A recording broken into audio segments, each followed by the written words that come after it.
Oui. Mais avant ça, comme chaque jour, on remonte aux origines d'un objet de notre quotidien. Avec vous, David Castello-Lopez. Bonjour, David. Bonjour. Alors, Mathieu, vous avez été à l'école primaire dans les années 80, je C'est pense. juste. Stéphane, vous dans les années 70.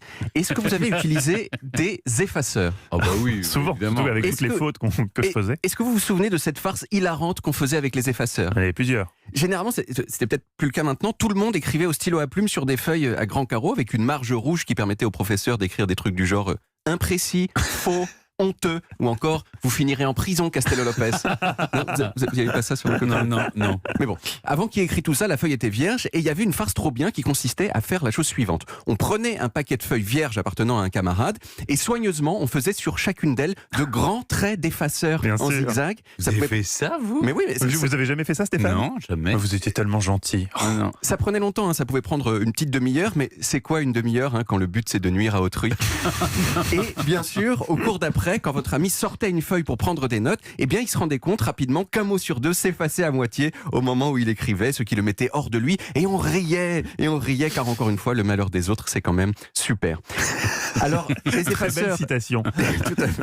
Les effaceurs, ça existe toujours. Hein, j'en ai amené un ici. Et il y a même encore les deux marques phares de mon enfance. Le Reynolds, qu'on reconnaît à son décor bleu et blanc en spirale. Et surtout, le Super Pirate. Ah, le super pirate. Dont le Génial. logo, à l'époque, c'était un pirate du XVIIIe siècle, avec bien sûr un bandeau sur l'œil, car tous les pirates sont borgnes, sinon c'est pas des pirates. Un pirate borgne, donc, qui donnait une sorte de coup de poing en avant, censé dénoter à la fois la virilité et le sens de l'aventure.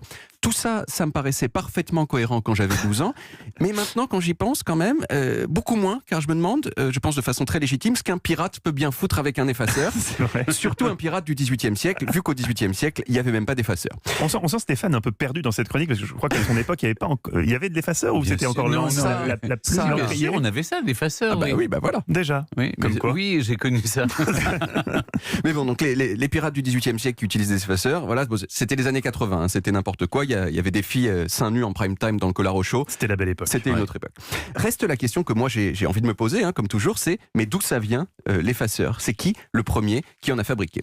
Et comme souvent, ça dépend un peu de quoi on parle. Au début du XXe siècle, il y avait déjà un système pour effacer l'encre qui fonctionnait avec deux produits qu'on appliquait l'un après l'autre. Il y en avait un qui ramollissait l'encre et l'autre qui l'enlevait vraiment. Mais c'était chiant, il y en avait pour un quart d'heure, c'était insupportable.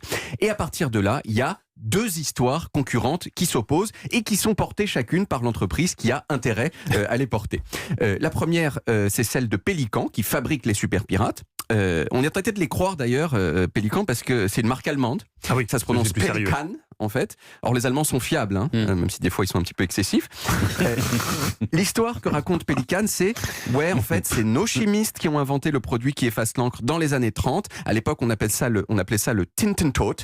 Ça veut dire la mort de l'encre. Vous Ce qui est m'avez l'air très de à propos. parler également bien allemand, c'est le cas? Je suis polyglotte. Voilà. Et selon Pelican, c'est eux aussi qui ont inventé l'effaceur qu'on connaît tous et que vous avez devant les yeux, qui efface d'un côté donc et qui réécrit bien de sûr. l'autre. mais oui. Voilà. Quand ça, C'est ça le vrai coup de génie. oui. Et alors c'était en 1977, qui est aussi l'année de naissance d'Emmanuel Macron. Comme quoi? Comme quoi? Mais comme quoi rien, Mathieu, je peux faire des sous-entendus énigmatiques des fois, non? Ah ouais, vous êtes très mystérieux. C'est quand même dingue ça. Bon, l'autre histoire, c'est celle donc qui est racontée par Reynolds, le concurrent de Pelican. Reynolds, qui pendant presque 50 ans était une entreprise française. Et selon Reynolds, évidemment, c'est Reynolds qui a inventé l'effaceur. Avec cette anecdote touchante rapportée dans un article de La Croix, je cite, hein, en 1975, les chercheurs de Reynolds soumettent le projet d'effaceur à Pierre Regnault, le fils du fondateur du groupe, qui l'accueille avec scepticisme. Jusqu'au jour où, de retour du bureau, il trouve l'une de ses filles en larmes, désespérée parce qu'elle avait taché son cahier. Elle testa alors le stylo magique et s'enthousiasma pour sa trouvaille. La décision de lancer le produit fut aussitôt prise. On croit beaucoup à cette version. Non, et ça sent, je sais pas ce que vous en pensez, mais moi je pense que ça sent le gros mytho storytelling du service marketing de Reynolds. Et en plus, l'effaceur réécriveur de Reynolds n'a pas été commercialisé avant 1979. Donc, dans l'état actuel de mes connaissances, l'inventeur de l'effaceur moderne, eh bien, c'est Pelican. Encore une victoire de l'Allemagne Sur la sur la France. Ça fait Vous beaucoup. ne pensez pas qu'on en a eu assez ces derniers temps? On prendra notre revanche. Merci David. On n'efface rien, on garde tout et puis on vous retrouve demain naturellement. Tout à